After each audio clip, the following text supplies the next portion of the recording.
Alright guys, Baz here and welcome back to the channel. So today it's going to be a little bit different because the director has messed up. And the way he's messed up is because he had the mic in super boost or whatever you call it, and the sound was completely off, so I wasn't prepared to put an episode out that isn't right. So we've tried to rectify it in such a way that we can actually put it out, and we've done like a voiceover on say 70-80% of the video, and I thought to myself, yeah, that doesn't sound too bad, so let's put it out there, see what you think. Let us know in the comments if it's a good thing or a bad thing, because you know, you never know, you might want us to do more voiceovers in the future. So it is a bit of a test run, so let's take a look. Oh, here he is, introducing myself, Baz, WELDERFABBER. Chapter 6 already, can you believe it, chapter 6 already.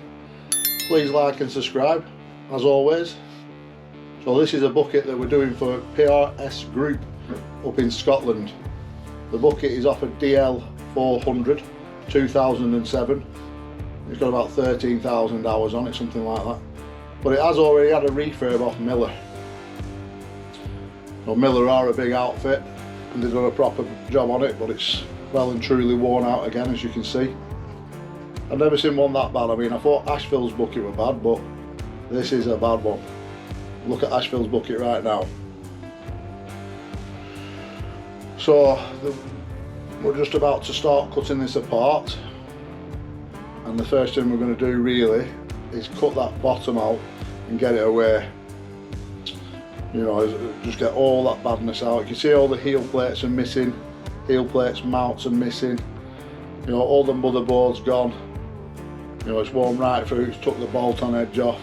So we're going to cut it along that line there, 300mm back past an original weld at the top of the bucket. Take all that off, cut all around the hangers here. Get it all off and out of the way. And then we'll start freshening it up, going back with some better cuts. But we are going to leave the sides on. The sides are pretty decent, thick sides. Now them bottom noses, they'll have to come off. You know, the heel plate's completely, the toe plate should I say, is completely missing in the corners. The heel plates are completely missing as well, and the heel plate mounts.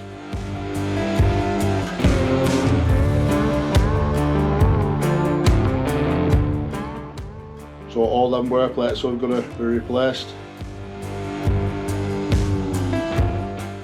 We'll make this look like a brand new bucket for that Doosan 420 there, which is what it will be going on when it goes back up to Scotland at some point. But the bosses there will need opening up a little bit, so it will need line boring, and I'm not so sure if we're going to line bore it before it goes back to Scotland or it'll be done up there, because it might have to go back on to the 400 machine. I'll have to speak to the guys at PRS just to find out which direction they're going to go with that. So let's have a look at the material that we've bought in. Here we've got the floor skin. That's a new 400 Hardox 400 12mm floor skin there. We've got some new front noses, Hardox 500 bolt on edge. That's a new motherboard. That's 40mm by 300mm HP 500.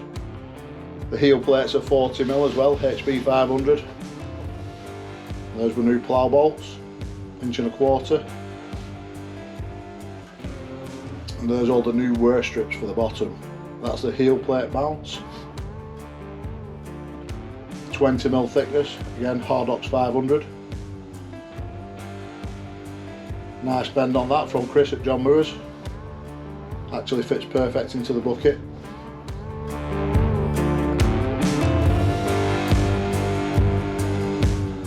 And this is a Thursday night, 9 o'clock. I have got better things to be doing because the director's messed up here. And I think we might go into the director a little bit because he is my brother, so I can say what I want about him. You know what I'm saying? There's our Cal doing a little 13-ton dig there, put a new toe plate on it and adapters, changed it from a fixed met, put some new banana bars in there. Getting a good welder now, Cal. About time though.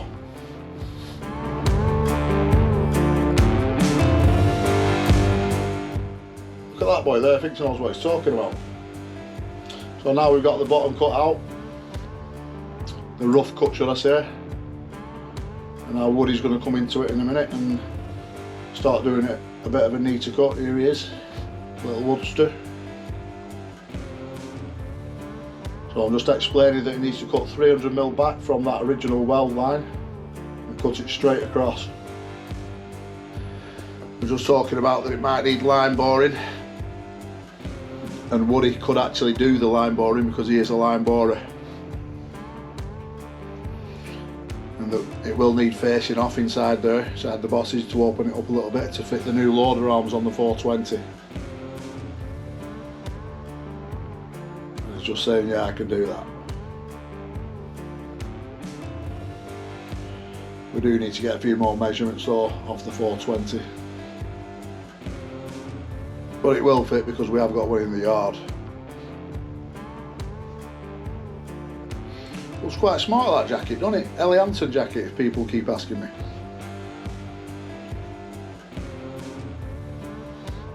So that little bit there we're going to cut off, and that's the length that we actually need there. And that little offcut piece we can use as like a little template to put against the bucket just to see where we're at.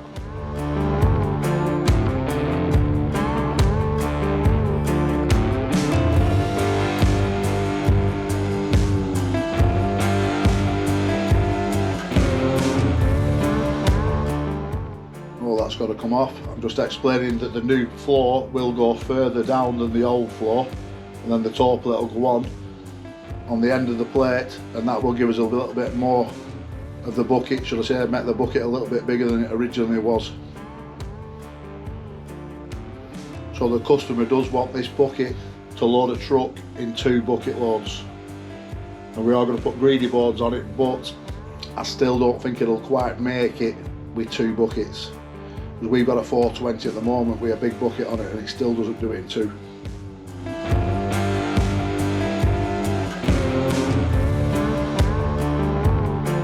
So now we're looking at some aluminium boards here for a trailer repair that we're just about to start. There's a Cracker walking floor trailer. These parts have actually took 3 weeks to come in. Cost £3.5 them bits.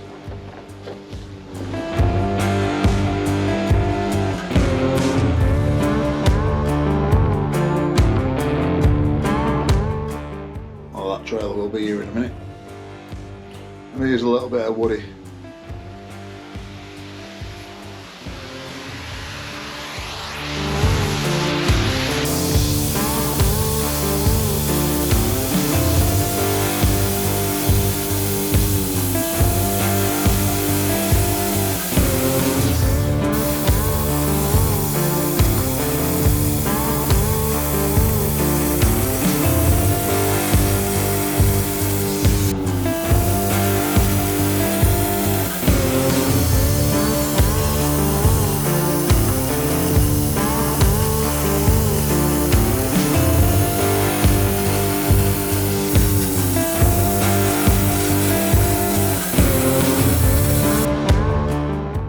So here we got the Cracker walking floor back in here now, Fox trailer. Look at that back corner there. So these trailers do make an absolute fortune, yeah, when they're out on the road. So there's been a lot of downtime here with this trailer, 3 weeks like I said. And somebody will be getting a bill for this, because it wasn't our dozer driver that pushed the back end off. Now then, these trailers are used on landfill sites more than anything, to carry frag and all kinds of different stuff like, but so they go on to sites, landfill sites that you can't tip, do you know what I mean? So, and then you've got your walking floor in the back that it just walks the load out. So as the load was coming out this particular time, see how it walks on them boards. The dozer came along the back end of the trailer and pushed that offside corner off. As he's pushing the load, it caught hold of the door and it ripped it right round. and rip back end off trailer.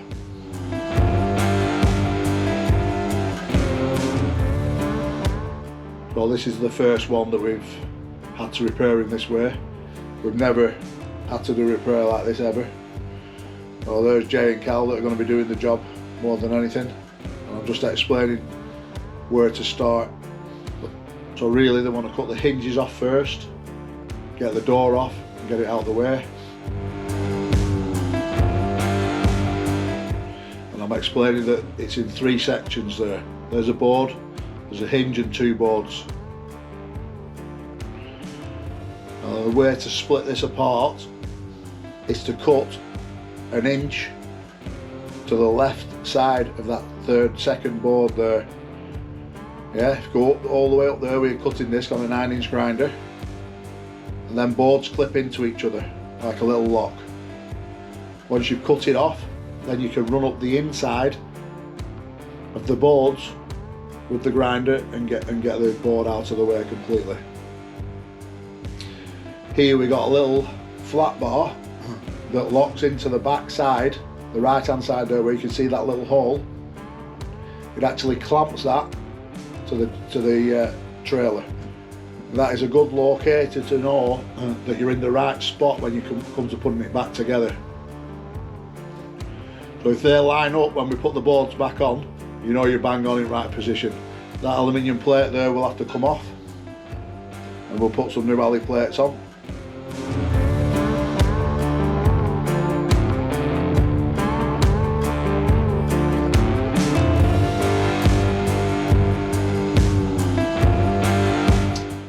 There's the material that's come from Cracker. I think it was Germany it come from. That's why it's took so long. And they're the holes that need to line up at the back corner of the trailer.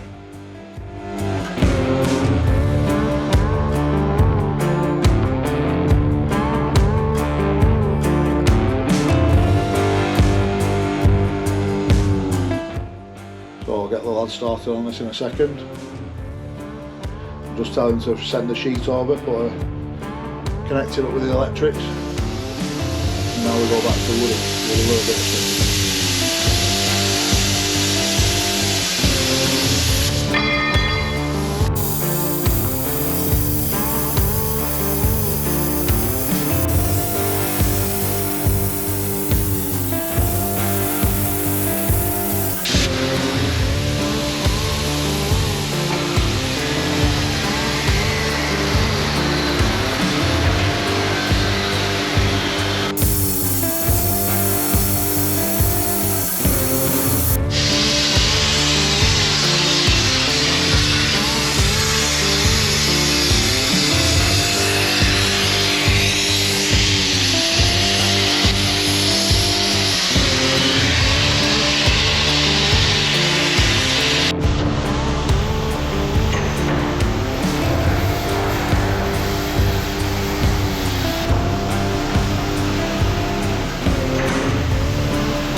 Got steady on that one, I tell you.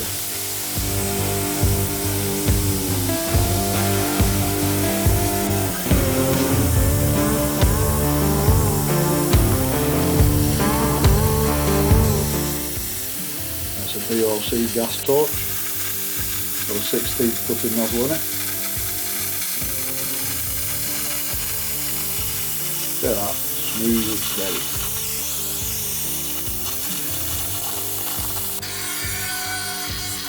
Little needle gun, a little sling.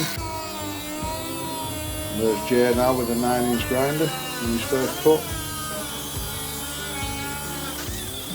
We use clean spore cutting discs. Right through there, the boards are about 30mm thick. Hollow on the inside. That's going through the plate as well, the aluminium plate, the another plate.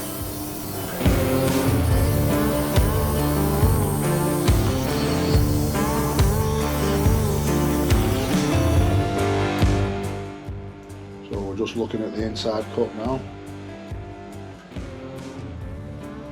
We're looking at that plate, and the boards are actually welded together. Once the boards are clipped together, they're then welded, and then they've got that aluminium plate over the top. It's quite a good, strong structure actually when you look at it.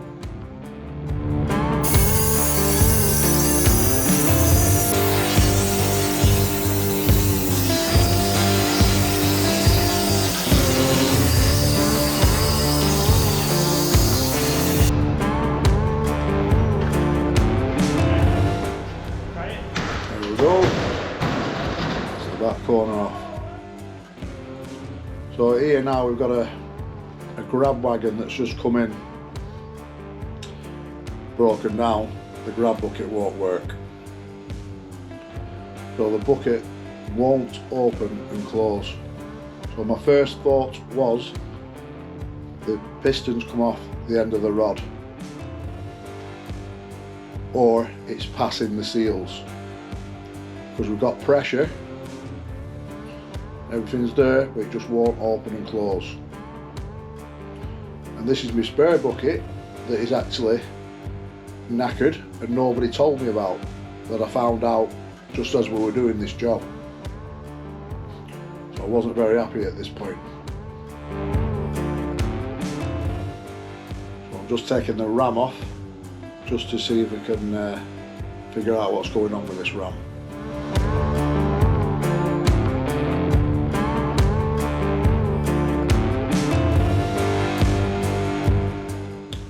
These kids off of buckets are the best, really, as long as you keep on top of the bushes, keep the bushes and pins changed regular, you shouldn't really get much problems with them. We do have about 10-15 grab wagons out on the road.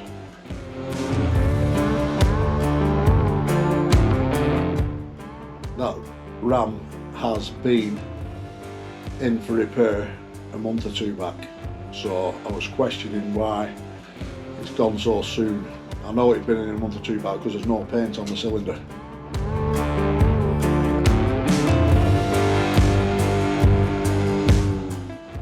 So now I've got the ram out, I was just going to pull the levers just to see if the rod would actually pull out, but it didn't.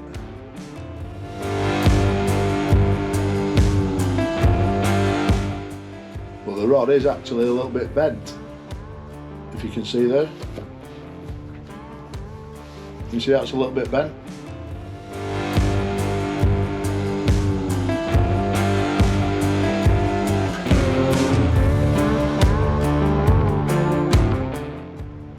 That rod is a little bit damaged as well.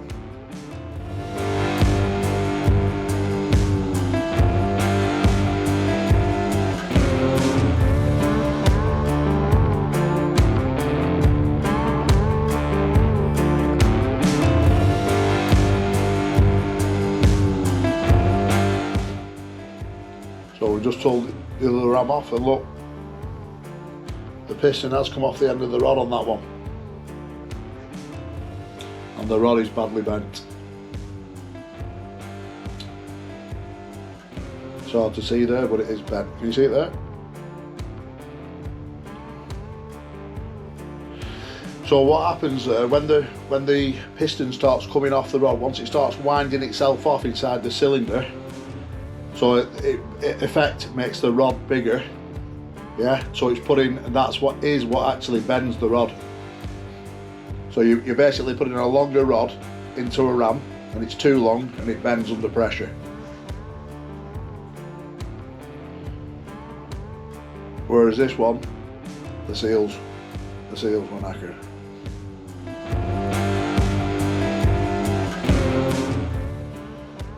But I do have a third bucket that is also down. So what I'm doing now, I'm just taking the bucket off the arm, and we're going to put it onto the other spare bucket that we've got.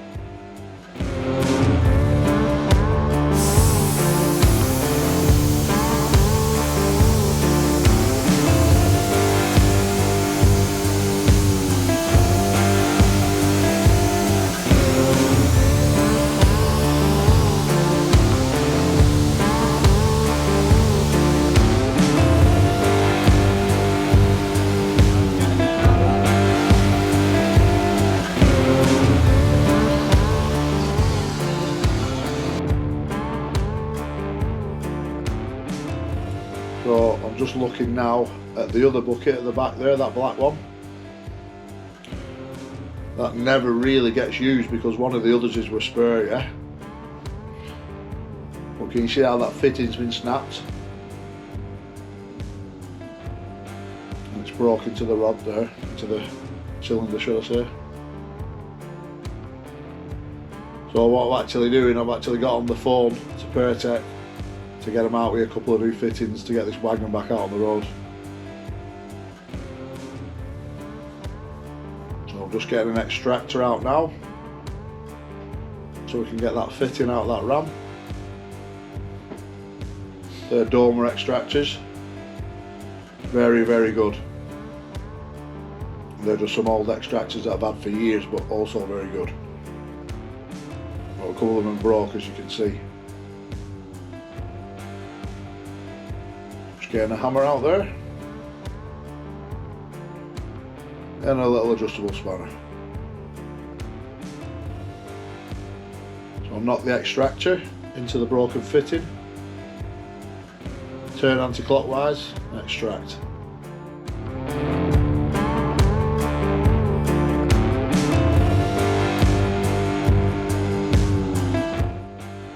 There's the mic on my pocket there that isn't actually working right today. I'm just explaining, I'm going to take them two fittings off.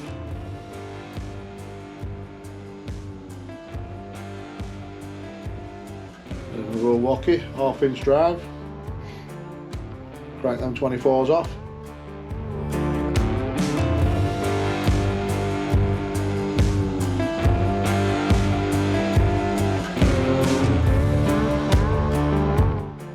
And there we go, we'll land it onto the spare bucket. Get the driver to line the bolts up, spin the pipes,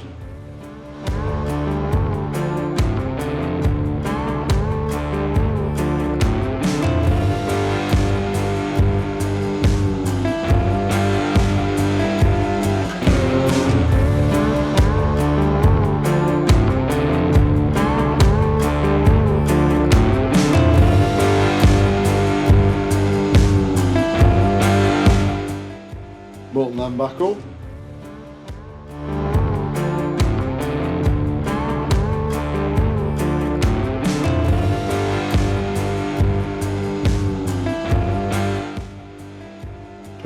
Pertec are en route.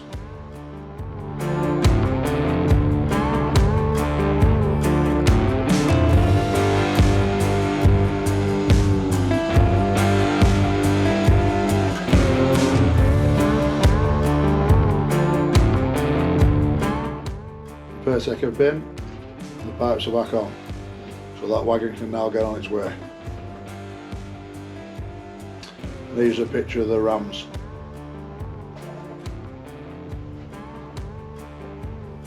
repaired. Them two.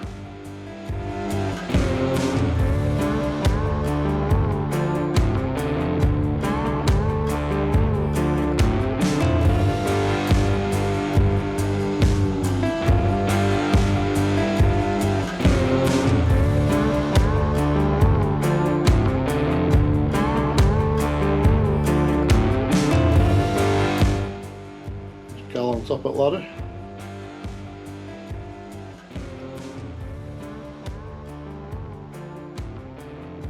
A section of the board is actually still clipped in there, and we need to take that aluminium board back. So the Ali 3mm plate, we need to take it back a little bit more on the inside.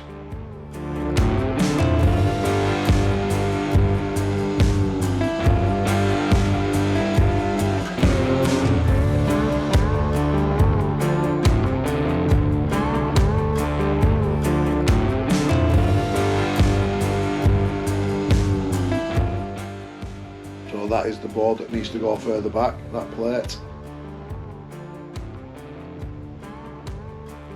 And then we can weld the boards together once they're clicked back together.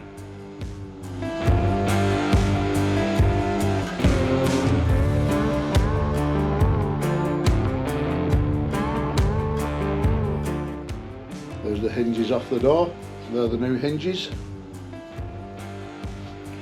They do have little rubber top hats that sit in them, but to make it a nice tight fit on the board that slides through.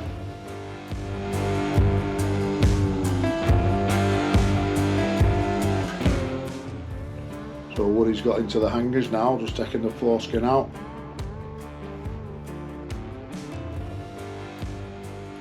He's gone back to the original plate there, as you can see.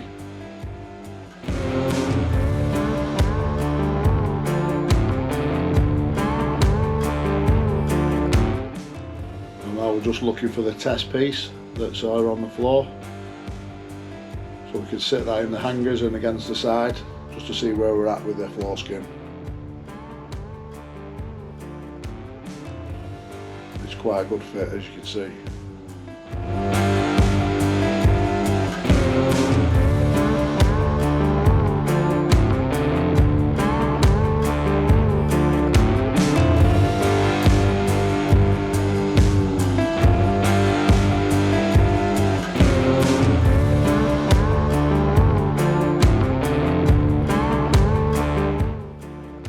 Doesn't fit in the hangers as good though, so we'll have to pull it back to the hangers, which will pull it out of the bucket, and then we'll have to pull it back down into the bucket.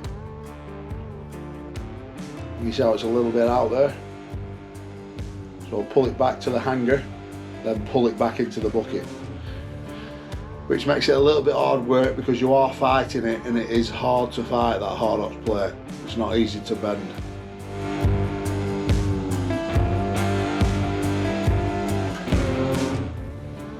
The bucket has pulled open a little bit as we cut it apart.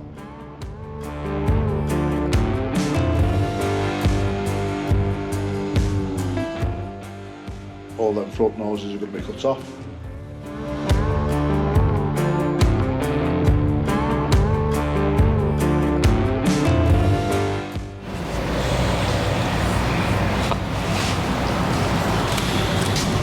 You'll have that floor tacked in after, don't you? Yeah, absolutely. Whilst we're having dinner, take a look at that tractor pull we went to at weekend, yeah? So this is what the audio would have been like if we played it the whole way through. Alright, so we're at Great Eccleston Show with John, Painter John, as everybody knows him around the country. And this is a fleet of all the trucks that he's painted. Let's have a look. Just a few of them anyway. X&P, what's that, John, up back of there? That's a Shawnee Pool. A Paul McGuigan of X&P. Do you do all their work? Last 20 years. You've got some nice tackle like, haven't you? Very nice, very nice. Everything's got to be right with Paul, everything. It's got to be spot on. Spot on. Mark Sybil's. Do you paint that as well? Yeah. Nice little teacup. Down How old is south, it? yeah. An old girl. Just Just something he likes in his garden, that, I think. Yeah. I'm blessed, that's your company, yeah? We've got a little beauty there, look.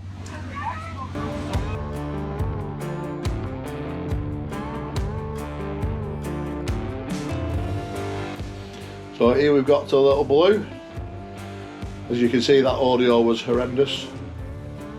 And there's the second Ashfield truck that will be going to London in the next week. I might even take it myself here, I'm not sure. And John had also had a beer. If you could tell at the start there, he was slurring his words a little bit.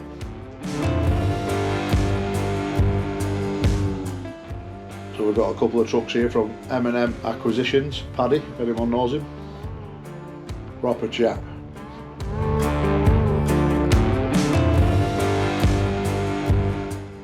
This is one of John's lads that's done the airbrushing on this Scania. Absolutely amazing when you see close up.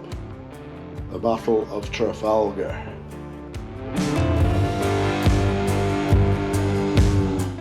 So John has painted all these trucks, or should I say his lads have painted all these trucks. He brought about 10 of them to the show.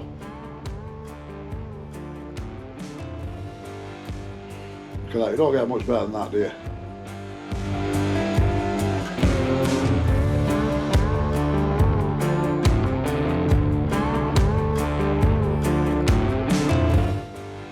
I'd blast is John's company as well. There's a tractor pulling in the background.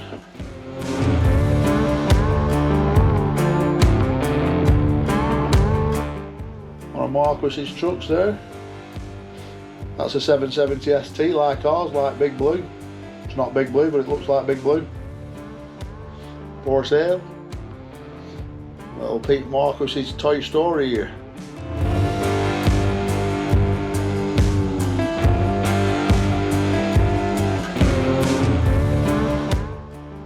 Proper job. 2 weeks it took to do that.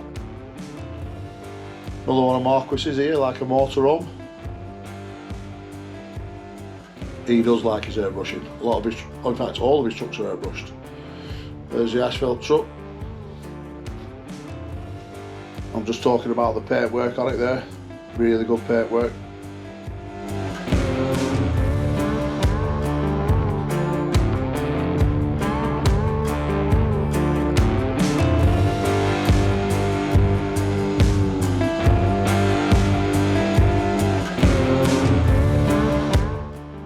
There's Shutter's little girl with a WELDERFABBER hat on. We'll back to some tractor sound.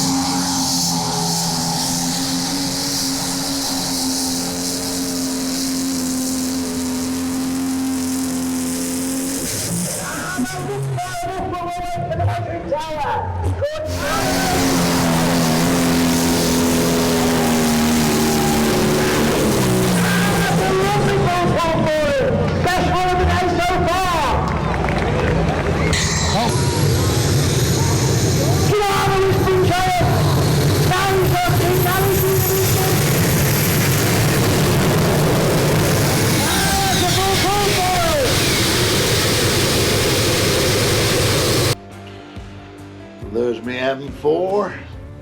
Proper car, boys, proper car. Well, let's get back to the workshop. I'm just saying to the director, let's go and get some lunch.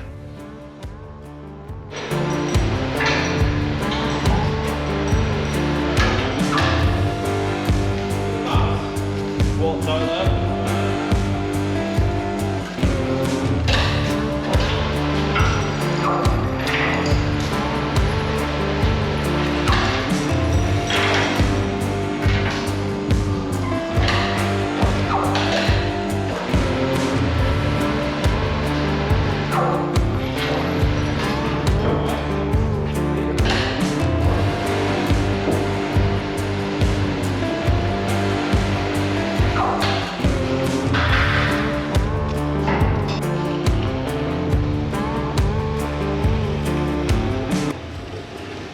Got the floor sat on the hangers there. And you can see it's not touching the sides at the top. You see there now we've got that gap. So that's going to take some pulling in now, that. But you are better connecting it to the hangers than leaving a gap behind the hangers and pulling it in at the top, if you know what I'm saying.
So now we're just looking at how they're going to put this up to the back of the trailer.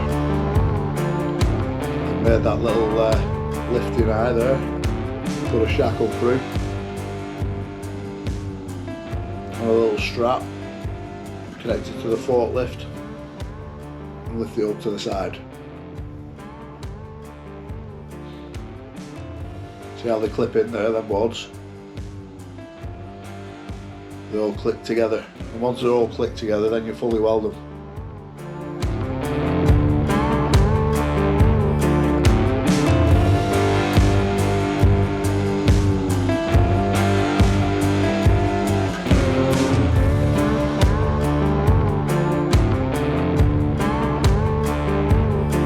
See, I would have to do a voiceover on this because there's a really good, a lot of talking in it. Well, I'm going out on a job now. Just going over to Freckleton to put a track back on a little 5-ton Takeuchi. It is there.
So I'm just looking at the director now as I'm doing this voiceover, shaking my head. He won't make this mistake again.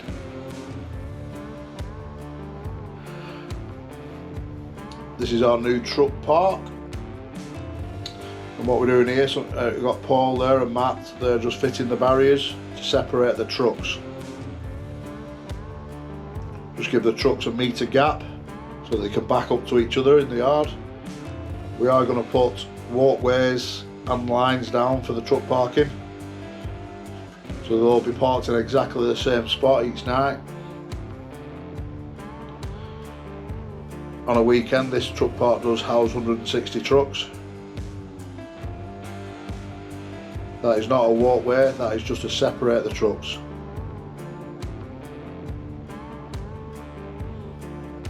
And that's coming back into our main yard now. Truck's waiting to go on the weighbridge.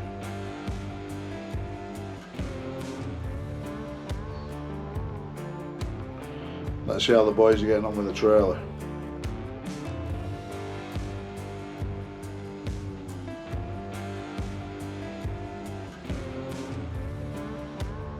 So they've still not got them clipped in here, and I did tell them before I left it'd be easier to put a board on at a time rather than putting all three in together like this. So we've just tacked a little bar on the side there, got a sash clamp on, and just pulling it in now so they click together. Once you get a little bit of tension on it, get a piece of wood against the back end, give it a tap with a hammer just to ease its way in.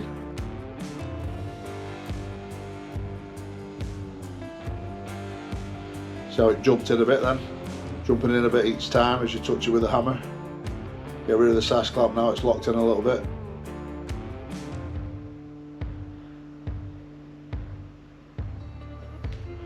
So yeah, needs to learn how to swing hammer.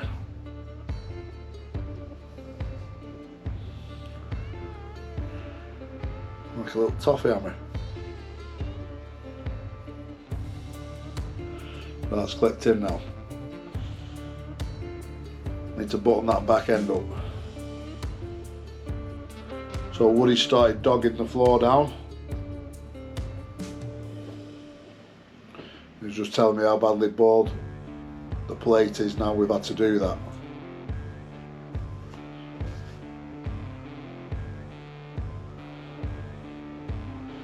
You see them bends in the floor now, but they do pull back quite easy. It does look quite bad there, but they do pull back quite easy.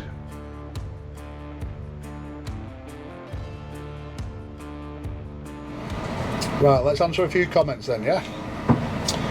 Bill Gregory, 1189. Hi Baz, great job on the 135 track. How come you never mention about taking the battery leads off or using a battery device? Cheers Bill from the Isle of Man. Right, well I never take the battery lead off or isolate the machine unless it's wet, right? Or you can't get your earth close to where you're welding. So basically you're not going to put your earth lead on a track pad if you're welding a track frame, right? Or you're not going to put your earth lead on a bucket if you're welding a boom. Yeah, you've got to, or especially if it's wet. If it's wet, you definitely isolate the machine, yeah? But other than that, you don't need to isolate the machine, in my opinion. Alright, next comment from John Dingle. Top job lads, given that the old sprocket had worn a groove in the hub, the thread's got a lash of Loctite and there is a tiny risk of the sprocket could come loose again. Would it have been worthwhile to put a few tack welds on for extra insurance? It would have been, but I didn't want to do that because I just wanted to see if it lasts with what we've done, yeah? So we're putting all them welds around the hub and grinding it back down so the sprocket goes on tight. I'd say that's enough. But yeah, if it comes loose, maybe we should have done that, yeah? Next comment. Deepwater 77. Where did you get the band draw kit and shelving from? I'm looking to upgrade my Evico daily. Thanks. Well, it's called System Modal, or a modal system. Yeah? Proper good quality draws. Really good actually. But not cheap. Do you know what I mean? There's some expensive Even the plastic bits are expensive, but they're well worth the money. So that one. Next comment from Mark Wellington 4376. Fantastic content and workmanship, Baz. Totally hooked on your videos and looking forward to the history of WELDERFABBER. 2. What is a job you hate and stands out in your mind and was a nightmare? Keep it up. Well, the worst jobs I'd say in this game is asphalt boilers, because I used to build asphalt boilers years ago and I used to repair them. So obviously when you're repairing them or putting a new bottom in an asphalt boiler, you've got to climb round the paddles and weld it, and it's a nightmare. You've got to chisel it all out before you get in there. Just a dirty, horrible job. So that is the worst job in welding. Anyway, director, we're busy, come on, let's go. Right, let's see where this walking floor trailer's up to now. All the boards are in, slotted in, clicked in, and Carl started welding it on the inside. It is actually fastened back to the chassis as well here, at the bottom, bolted back, 3 bolts in here. Right, it's fully welded on the inside. There is a sheet to go on here as well, plug back to the side. All these plug holes,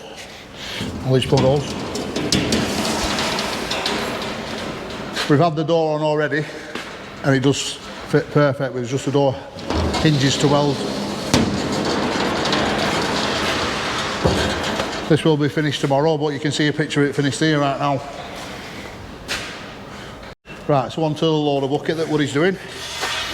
We've got the front nose on here, we've got the toe plate in, motherboard, and he's actually pushed it down so it's bending down a little bit. If you look at the edge, it's bowing down. And when we take all the braces out when it's all done, that will come back straight. This is for PRS Group up in Scotland, and this will be finished in the next chapter, hopefully, depending on breakdowns. But that's a Hardox 400 floor, and that's a HB 550mm edge.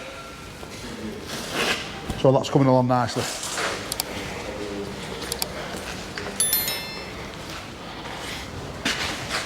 We are putting a name on the side of here. We took Miller name off, which is the guys who refurbed it last time.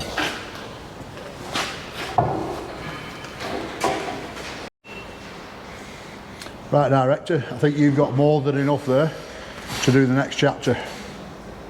Right, so please like and subscribe and check out my other episodes. It does help the algorithm if you want to build this channel. Cheers, see you on the next one.